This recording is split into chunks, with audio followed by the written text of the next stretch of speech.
কথা আমার খুব মনে পড়ছে, মরহুম কমরুদ্দিন সাহেবের কথা। এই মানুষটি, সে সময় আমি অসুস্থ ছিলাম, এবং এই মানুষটি যেভাবে তার সময়ের সব কিছু দিয়েছেন, সব কিছু দিয়ে আমাকে যেভাবে চিকিৎসার সাহায্য করেছিলেন, তার জন্য আমি তার এবং তার পরিবারকে কৃতজ্ঞতা জানাই। প্রিয় ভাই বোনেরা, আজকে আমাদের মহান বিজয় দিবস। এই বিজয় দিবসে প্রায় 55 বছর হয়ে গেল বাংলাদেশ স্বাধীন হয়েছে। 1971 সালে লক্ষ মানুষের আত্মত্যাগের বিনিময়ে, লক্ষ মা বোনের সম্মানের বিনিময়ে, বহু মানুষের পঙ্গুত্বের বিনিময়ে আমরা আমাদের এই প্রিয় মাতৃভূমি বাংলাদেশের স্বাধীনতা অর্জন করেছিলাম। প্রিয় ভাই বোনেরা, বাংলাদেশের মানুষ আজকে থেকে 55 বছর আগে যখন যুদ্ধে ঝাঁপিয়ে পড়েছিল, তাদের একটি প্রত্যাশা ছিল, আশা ছিল, আকাঙ্ক্ষা ছিল কিভাবে তারা নিজের দেশটিকে গড়ে তুলবে। আপনারা যারা আজকে বিদেশে আছেন, প্রবাসে আছেন, বিশেষ করে বিভিন্ন উন্নত দেশগুলোতে আপনারা আছেন, সেই দেশগুলোতে যেহেতু আমরা এখানে ঘরে উপস্থিত সকলে আমরা ইউকেতে আছি, আমরা যখন পথে বেরোই ঘর থেকে, পথগুলো যখন পরিষ্কার, মোটামুটিভাবে পরিষ্কার দেখি, আমরা যখন এখানে NHS এর হেলথ সুবিধা নিতে চাই, বা আমরা যখন অন্য অন্য সোশ্যাল সুবিধাগুলো পাই এই দেশের বৈধ নাগরিক যারা, তখন কিন্তু নিজের অজান্তেই আমরা চিন্তা করি যে আহা, আমাদের দেশটা যদি এমন হতো। আমরা চিন্তা করি না? প্রত্যেকটা মানুষ এখানে আমরা চিন্তা করি। আপনারা হয়তো পরিবারকে নিয়ে হলিডেতে যান, ইউকের ভিতরেও যারা যান, বিভিন্ন হলিডে স্পটে যখন আপনারা যান, সেই স্পটগুলোতে অনেক কিছু যে আছে তা না, কিন্তু তাদের যা আছে এমন সুন্দর করে তারা রাখে যে সেখানে মানুষ যায়, দেখে কি তাদের ইতিহাস, কি তাদের ঐতিহ্য, কি তাদের সামাজিক মূল্যবোধ। সেই জিনিসগুলো আমরা দেখি এবং আমরা আফসোস করি যে আমাদের দেশটি যদি এমন হতো। প্রিয় ভাই বোনেরা, 1971 সালে যেই মানুষগুলো যুদ্ধ করেছিল, সেটি প্রত্যক্ষ হোক বা পরোক্ষভাবে, সেই মানুষগুলো কিন্তু দেশকে নিয়ে এমনই পরিকল্পনা করেছিল, এমনই প্রত্যাশা, আশা ছিল তাদের। আমরা দেখেছি বিভিন্ন সময় যখনই দেশটিকে গড়ার জন্য, দেশটিকে মানুষের প্রত্যাশিত যে আশা আকাঙ্ক্ষা সেভাবে যারাই নিতে চেয়েছিল, আমরা দেখেছি বিভিন্নভাবে, বিভিন্ন ষড়যন্ত্রের মাধ্যমে সেই গতিকে রোধ করে দেওয়া হয়েছে। আমরা দেখেছি এখানে যারা আছে, প্লিজ তোমরা বসে পারো না, এই সাইডে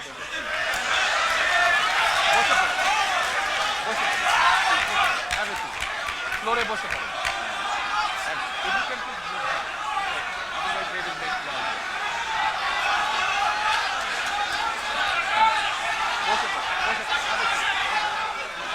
তোমরা সব ইয়াং ছেলে মেয়ে বসে পড়ো। হ্যাঁ, ওইখানে ফ্লোরে অনেক জায়গা আছে, বসে পড়ো।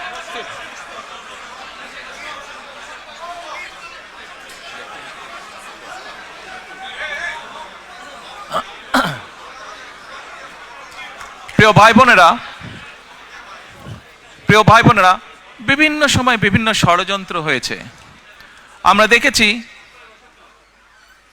স্বাধীনতা যুদ্ধের পরে যখন নতুন দেশটি আমরা পেলাম, তখন মানুষ আশায় বুক বেঁধেছিল যে এই দেশে গণতন্ত্রের চর্চা হবে, গণতন্ত্রের ওখানে বসো, তুমি ওখানে বসো, গণতন্ত্রের চর্চা হবে এবং গণতন্ত্রের চর্চার মাধ্যমে ধীরে ধীরে দেশ এবং জাতি এগিয়ে যাবে। হঠাৎ করে আমরা দেখেছি বাকশাল চলে আসলো। আমি এত ডিটেল স্টোরিতে যাব না, কম বেশি আপনাদের ধারণা আছে। গণতন্ত্রের, মানুষের অধিকার, ভোটের অধিকার, সবকিছুকে টুটি চেপে ধরা হলো। পরবর্তীতে শহীদ রাষ্ট্রপতি জিয়াউর রহমান যখন দেশ পরিচালনার দায়িত্ব পেলেন জনগণের পক্ষ থেকে, আমরা দেখেছি আবার বহুদলীয় গণতন্ত্র চালু হলো দেশে ধীরে ধীরে। মানুষ কথা বলার অধিকার ফিরে পেল। সংবাদপত্রগুলো ধীরে ধীরে প্রকাশিত হতে লাগলো। সংবাদপত্রগুলো আস্তে আস্তে গঠনমূলক সমালোচনা শুরু করলো সরকারের। জনগণের প্রত্যাশা প্রতিফলিত হতে লাগলো সংবাদপত্রতে, বিভিন্ন আলোচনা অনুষ্ঠান, বিভিন্ন সেমিনারে। আমরা দেখলাম 1974 সালে যে দুর্ভিক্ষ হলো, শহীদ রাষ্ট্রপতি জিয়াউর রহমানের সময় দেখলাম দুর্ভিক্ষ অবস্থা থেকে কাটিয়ে দেশ একটা উৎপাদনমুখী রাজনীতি শুরু করলো। এখানে অনেক সিনিয়র মানুষ আছেন, অনেকেই হয়তো কম বেশি বই পড়ে জেনেছেন, বিভিন্ন ডকুমেন্ট থেকে জেনেছেন, শহীদ রাষ্ট্রপতি জিয়াউর রহমানের সময় খাদ্য উৎপাদন শুধু দ্বিগুণই হলো না, আমরা দেশ থেকে খাদ্য রফতানিও পর্যন্ত করে পেরেছিলাম। হতে পারে অল্প ছিল, কিন্তু করেছিল। বাংলাদেশের মতন একটি দেশ বিদেশে চাল পর্যন্ত রফতানি করেছিল, উদ্বৃত্ত চাল। প্রিয় ভাই বোনেরা, আমরা দেখেছি কিভাবে ধীরে ধীরে সেই সময় গড়ে উঠেছিল মিল, কলকারখানা, যেখানে উৎপাদিত হতে লাগলো বিভিন্ন দ্রব্য, যেখানে আস্তে আস্তে মানুষের কর্মসংস্থান ব্যবস্থা হতে লাগলো। তার ফলে ধীরে ধীরে মানুষের অর্থনৈতিক যে মেরুদণ্ড, সেই অর্থনৈতিক মেরুদণ্ড মজবুত হওয়া ধরল। কিন্তু আমরা কি দেখলাম 1981 সালে? ষড়যন্ত্র বাংলাদেশের বিরুদ্ধে থেমে ছিল না। শহীদ রাষ্ট্রপতি জিয়াউর রহমানকে হত্যা করা হলো। হত্যা করার মাধ্যমে দেশের গণতন্ত্রের গতি, গণতন্ত্রের চর্চা, দেশে মানুষের অর্থনৈতিক ভাগ্য উন্নয়নের যে চাকা, সেটিকে স্তব্ধ করে দেওয়া হলো, বন্ধ করে দেওয়া হলো। তারপরে যুগ আপনারা দেখেছেন, সামরিক শাসনের পরে স্বৈরাচারী এক সরকার ছিল দেশে। গণতন্ত্রের নামে প্রহসন আমরা দেখেছি। 1991 সালে আবারও জনতার আন্দোলনের মুখে সেই স্বৈরাচারের পতন হলো। পরবর্তীতে নির্বাচনের মাধ্যমে বাংলাদেশ জাতীয়তাবাদী দল সাধারণ মানুষের সমর্থনে সরকার গঠন করলো। আমরা দেখেছি দেশনেত্রী খালেদা জিয়ার সরকার বাংলাদেশের মানুষের দ্বারা নির্বাচিত হবার পরে কিভাবে আবার ধীরে ধীরে ধীরে দেশকে গড়ে তুলতে সক্ষম হলো। আমরা দেখেছি সেই সময় কিভাবে দেশে আবারও শিল্প কারখানা স্থাপিত হলো। 1996 সেই ষড়যন্ত্রমূলক নির্বাচনের মাধ্যমে এই যে পলাতক স্বৈরাচার, যারা গত 1 বছর আগে দেশ থেকে পালিয়ে গিয়েছে জনগণের আন্দোলনের মুখে, এরা যখন 96 সালে আসলো, তখন সংসদে একদিন তাদেরই তৎকালীন যে শিল্পমন্ত্রী ছিল, তার নিজের বক্তব্য ছিল যে 91 থেকে 96 সাল পর্যন্ত দেশনেত্রী খালেদা জিয়া যখন দেশ পরিচালনার দায়িত্বে ছিলেন, তখন দেশে 84,000 শিল্প কলকারখানা প্রতিষ্ঠিত হয়েছিল। প্রিয় ভাই বোনেরা, 84,000 কলকারখানা প্রতিষ্ঠিত হয়েছিল। এই সংখ্যাটা দিয়ে বোঝা যায় যে দেশে সেই সময় উন্নয়নের গতিধারা চালু হয়েছিল। ঠিক একইভাবে যেমন শহীদ রাষ্ট্রপতি জিয়াউর রহমানের সময় দুটি সেক্টর, যেটা নিয়ে প্রত্যেকটি সরকার 75-এর পরে প্রত্যেকটি সরকার বিভিন্ন সময় গৌরব বোধ করেছে। এক, বাংলাদেশের গার্মেন্ট শিল্প, দুই, প্রবাসীদের পাঠানো রেমিটেন্স। এটিও কিন্তু বিএনপি সরকারের করে যাওয়া, জিয়াউর রহমানের করে যাওয়া। প্রিয় ভাই বোনেরা, দেশনেত্রী খালেদা জিয়ার সময় আমরা কি দেখলাম? যেমন দেখলাম 84,000 শিল্প কারখানা স্থাপিত হলো। দেশের গ্রামগঞ্জের রাস্তাঘাটগুলো আস্তে আস্তে পাকা হওয়া ধরলো। স্কুল কলেজগুলোতে আস্তে আস্তে লেখাপড়া শুরু হলো। গ্রামের শিশুদের জন্য, ভবিষ্যৎ প্রজন্মদের জন্য আস্তে আস্তে স্কুল কলেজ স্থাপিত হওয়া ধরলো, নতুন নতুন স্কুল কলেজ। একইভাবে আমরা দেখলাম একটি বিশাল সংস্কার। বাংলাদেশের জনসংখ্যার মোটামুটি সকল সময়, সেই সময় 91 সালে খুব সম্ভব জনসংখ্যা ছিল অ্যাবাউট 15-16 কোটির মতন বোধহয়, না 12-13 কোটির মতন ছিল। তখনও জনসংখ্যার অর্ধেক ছিল নারী। এই অর্ধেক জনসংখ্যাকে যদি আমরা আমাদের পুরো অর্থনৈতিক ব্যবস্থা, আমাদের শিক্ষা ব্যবস্থার মধ্যে না আনি, কোনোভাবেই দেশকে গড়ে তোলা সম্ভব না। এবং আমরা তাই দেখলাম দেশনেত্রী বেগম খালেদা জিয়া মেয়েদের স্কুল কলেজে শিক্ষা ব্যবস্থা, বিনা বেতনে শিক্ষা ব্যবস্থা চালু করলেন। প্রিয় ভাই বোনেরা, কিছুদিন আগে বিএনপির একটি অনুষ্ঠানে আমি একটি ঘটনা বলছিলাম, হয়তো আপনারা ইউটিউবে বা অনলাইনে দেখেছেন, শুনেছেন আমার সেই ঘটনাটি। তারপরেও আজকে আপনাদের সামনে আবারও আমি ঘটনাটি তুলে ধরতে চাই। কি সেই ঘটনাটি? এবছর জানুয়ারি মাসে দেশনেত্রী খালেদা জিয়া যুক্তরাজ্যে এসেছিলেন চিকিৎসার জন্য। সেই সময় উনি যেই হসপিটালতে ছিলেন, নান্নান ক্লিনিক হসপিটালটিতে ছিলেন, একদিন আমরা সন্ধ্যার সময় সবাই ওনার কেবিনে আছি, স্বাভাবিকভাবে কিছুক্ষণ পরপর তো নার্স আসে। তো সেই সময় একজন নার্স আসলো। নার্সটা এসে আমরা যারা ছিলাম মোটামুটি আমাদের সবাইকে বলছে, আম্মার দিকে তাকিয়ে বলছে, আমি কিন্তু তোমাকে জানি, তুমি কে। তো ওখানে তো বেগম খালেদা জিয়া ভর্তি আছেন, উনি বাংলাদেশের এক্স প্রাইম মিনিস্টার, এগুলো তো আছে। তো আমরা ভাবছি যে এটা তো সবাই জানে, এখানে যারা ডিউটিতে আছে সবাই তো জানবেই এটা। তখন নার্সটি নিজেই বলছেন, না, তোমার যেগুলো অফিসিয়াল প্রোটোকল আছে বা ছিল সেটা তো আমি জানি, কিন্তু আরেকটা ভাবে তোমাকে আমি চিনি এবং অনেক আগে থেকে তোমাকে আমি জানি। আমি যখন ছোট ছিলাম সেই সময় থেকে তোমাকে আমি চিনি, জানি। তো আমরা একটু অবাক হয়ে জিজ্ঞেস করলাম, কিভাবে তুমি ওনাকে চেনো?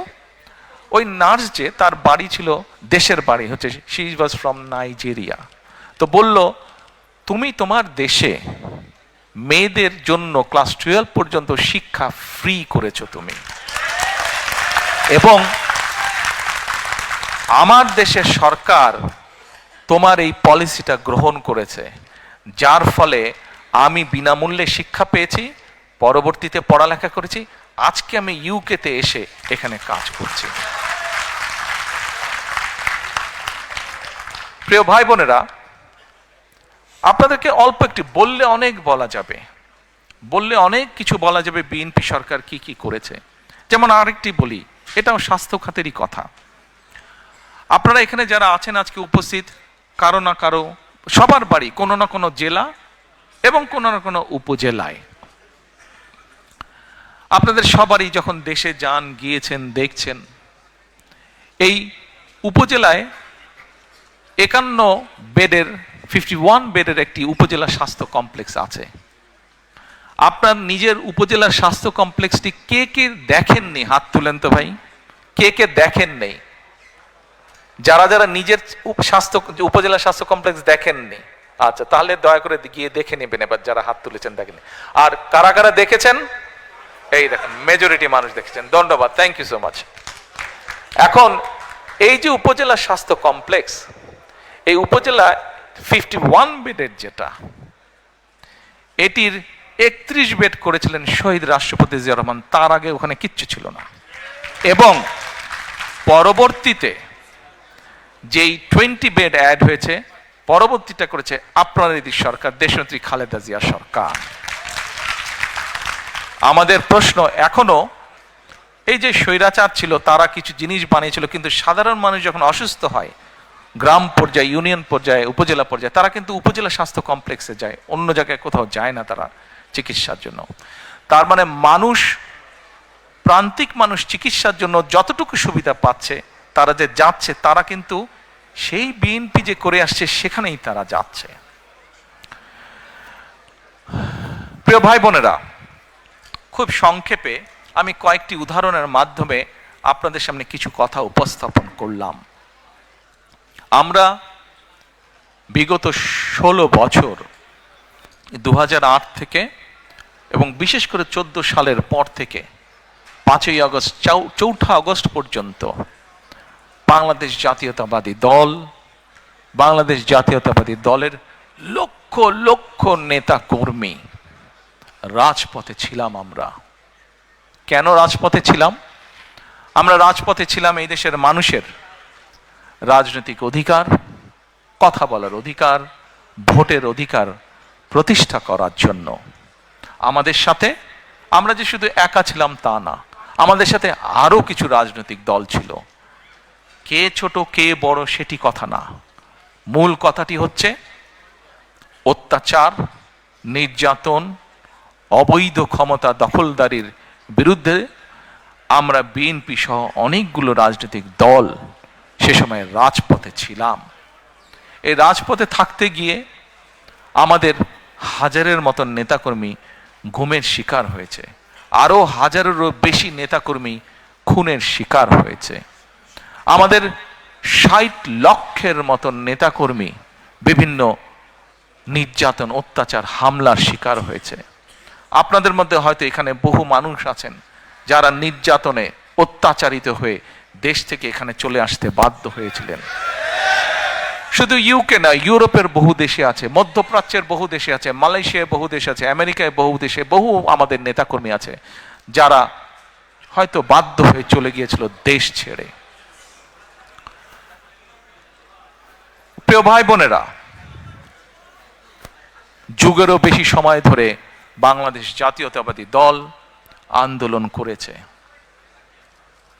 আমরা ৫ই আগস্ট যেই স্বৈরাচারকে বাংলাদেশ থেকে বিদায় করেছি, ঝেঁটিয়ে বের করে দেওয়া হয়েছে দেশ থেকে, জনগণের ভয় যে পালিয়ে গিয়েছে দেশ থেকে, এটির ক্রেডিট, এটির অর্জন কোনো রাজনৈতিক দলের নয়।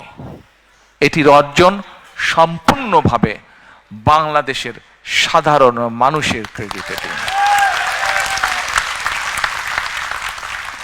আপনারা যদি অগাস্টের সেই দিনগুলো, জুলাইয়ের শেষ দিনগুলো যদি আপনারা দেখেন, শুধু কি রাজনৈতিক দলের নেতৃবৃন্দ মাঠে ছিল, রাজনৈতিক কর্মীরা মাঠে ছিল দলের? নো।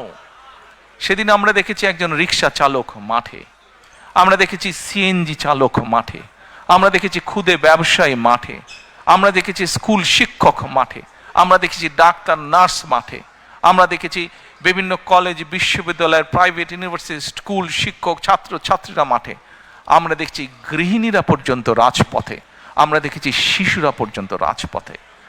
প্রত্যেকটি মানুষের স্যাক্রিফাইস, প্রত্যেকটি মানুষের অবদান, প্রত্যেকটি মানুষের সাহসিকতার ফলেই সেই আন্দোলন সেদিন সফল হয়েছিল। প্রিয় ভাই বোনেরা, আন্দোলন ইনশাআল্লাহ আলহামদুলিল্লাহ সফল হয়েছে, কিন্তু আন্দোলন সফল হবার সফলতা হচ্ছে একটি অধ্যায়।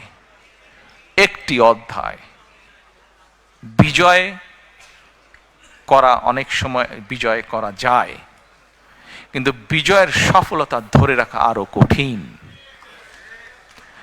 প্রিয় ভাই বোনেরা, যেই কথাটা দিয়ে শুরু করেছিলাম, একটি কথা বলেছিলাম শুরুর দিকে, আমরা যারা ইউকেতে থাকি যখন ঘর থেকে বের হই, এই দেশের অনেক কিছু দেখলে মনে হয় আহা, আমার দেশটা কেন এমন না।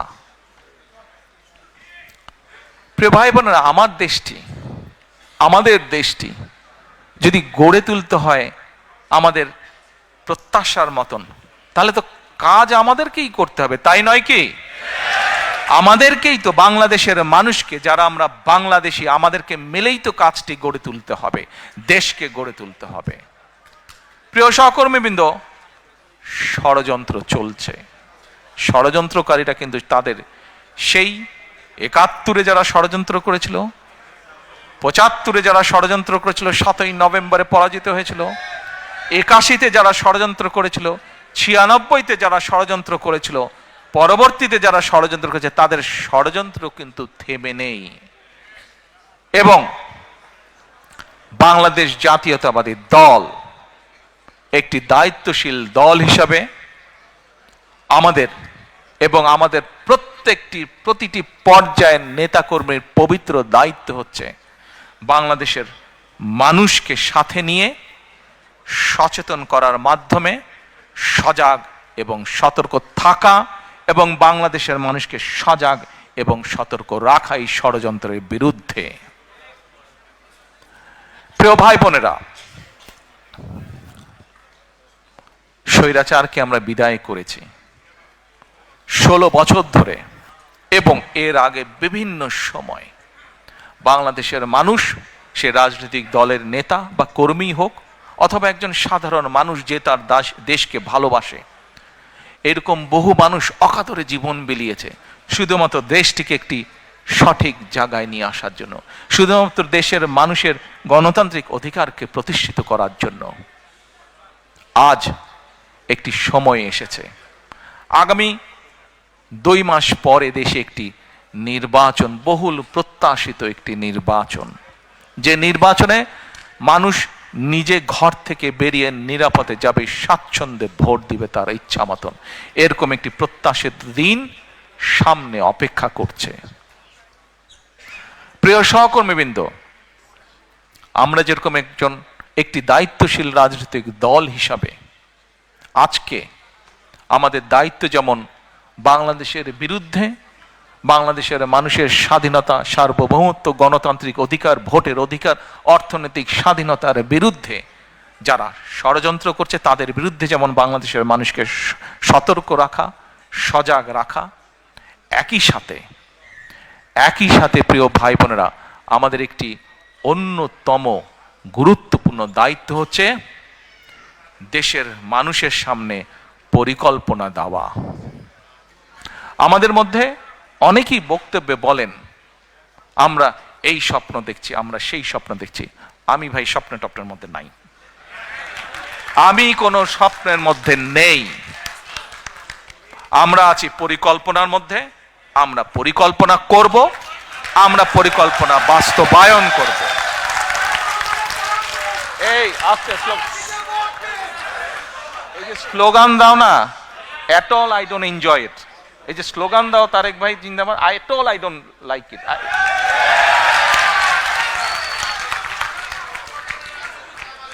আচ্ছা, এখন আমরা কোনো স্বপ্নের মধ্যে থাকতে চাই না। স্বপ্ন দেখতে দেখতে দেশ থেকে প্রতি বছর $16 বিলিয়ন পাচার হয়ে গিয়েছে।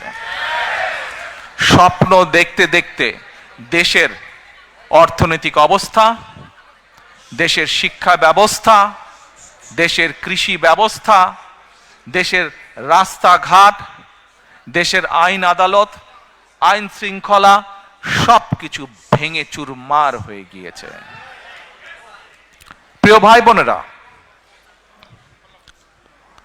আপনারা যদি একটু রিসার্চ করেন আপনাদের মতন করে, দেখবেন প্রথম যখন শহীদ রাষ্ট্রপতি জিয়াউর রহমান দেশ পরিচালনার দায়িত্ব পেলেন, তার আগে কি অবস্থা ছিল দেশের, সেই খাদের কিনারা থেকে উনি তুলে নিয়ে এসেছিলেন দেশকে। আবারও 90-এ স্বৈরাচারের পতনের পরে যখন দেশনেত্রী খালেদা জিয়া দেশ পরিচালনার দায়িত্ব পেলেন, আবারও ধীরে ধীরে পরিশ্রম করার মাধ্যমে দেশকে একটি অবস্থানে তুলে নিয়ে এসেছেন। এটি হতে পারে প্রকৃতি বলেন, ইতিহাস বলেন, বাস্তবতার একটি নির্মম চিত্র, বা কিভাবে বলবো আমি নিজেও ঠিক জানি না। বাট বাস্তবতা হচ্ছে যখনই এই দেশের স্বাধীনতা, সার্বভৌমত্ব হুমকির সম্মুখীন পড়েছে, যখনই এই দেশের স্বাস্থ্য ব্যবস্থা বলেন, অর্থনৈতিক ব্যবস্থা বলেন, সবকিছু ভেঙে পড়ার উপক্রম হয়েছে, তখনই সেই দায়িত্বটা, সেই কঠিন দায়িত্বটা এসে পড়ে বিএনপির উপরে। প্রিয় ভাই বোনেরা, আমরা দৃঢ়ভাবে বিশ্বাস করি বাংলাদেশ জাতীয়তাবাদী দল, বিএনপির প্রতিটি নেতাকর্মী, শহীদ জিয়া, দেশনেত্রী খালেদা জিয়ার প্রতিটি সৈনিক, আমরা দৃঢ়ভাবে বিশ্বাস করি যে ইনশাল্লাহ আগামী ফেব্রুয়ারি মাসে যে নির্বাচন, সেই নির্বাচনে বাংলাদেশের মানুষের সমর্থন নিয়ে বাংলাদেশ জাতীয়তাবাদী দল সরকার গঠন করতে সক্ষম হবে। এক মিনিট, সমস্যা তো তারপরে, বিপদ কিন্তু তারপরে। আপনারা যারা খুব খুশিতে তালি দিলেন, হ্যাঁ খুশি আপনারা হতেই পারেন, দেশের মানুষের সমর্থন নিয়ে যদি আমরা ইনশাল্লাহ সরকার গঠন করতে পারি, অবশ্যই আমরা দেশের মানুষের কাছে প্রতি যেরকম আমাদের কৃতজ্ঞতা থাকবে, একইভাবে তাদের কাছে আমাদের দায়বদ্ধতা থাকবে, জবাবদিহিতা থাকবে। এই মুহূর্তে দেশের যে শিক্ষা ব্যবস্থা, দেশের যে স্বাস্থ্য ব্যবস্থা, দেশের যে অর্থনৈতিক ব্যবস্থা, ব্যবসা বাণিজ্যের যে অবস্থা, ব্যাংকগুলোর যে অবস্থা, প্রত্যেকটি বিষয়, ইউ নেম এনি সাবজেক্ট, যেই অবস্থা প্রত্যেকটি মানুষের সাথে রিলেট করে, মানুষের জীবনযাত্রার সাথে রিলেট করে, প্রত্যেকটি অবস্থার অত্যন্ত শোচনীয় অবস্থা, প্রত্যেকটি ক্ষেত্রে অত্যন্ত শোচনীয় অবস্থা। আমরা বিশ্বাস করি, আমরা শহীদ জিয়া, দেশনেত্রী খালেদা জিয়ার সৈনিক যারা, আমরা বিশ্বাস করি ইনশাল্লাহ মানুষের সমর্থন নিয়ে আমরা সরকার গঠন করতে সক্ষম হব। কিন্তু সামনের পথ অসম্ভব অসম্ভব কঠিন, অসম্ভব কঠিন। এবং এই কঠিন পথ যদি পাড়ি দিতে হয়, অনেকে অনেক বড় বড় সুন্দর সুন্দর ভালো ভালো কথা বলতে পারবে, কিন্তু আমাদেরকে পরিকল্পনা গ্রহণ করতে হবে যদি এই কঠিন পথ আমরা অতিক্রম করতে চাই। আমাদের কি পরিকল্পনা গ্রহণ করতে হবে? এরকম কয়েকটি পরিকল্পনার কথা আপনাদের সামনে আমি আজকে তুলে ধরতে চাই। সময় পাবো? Thank you. না সারা রাত না ভাই, আমারও সকালে কাম আছে, আপনাদেরও কাম আছে। এখন কয়েকটি আপনাদের সামনে আমি তুলে ধরবো।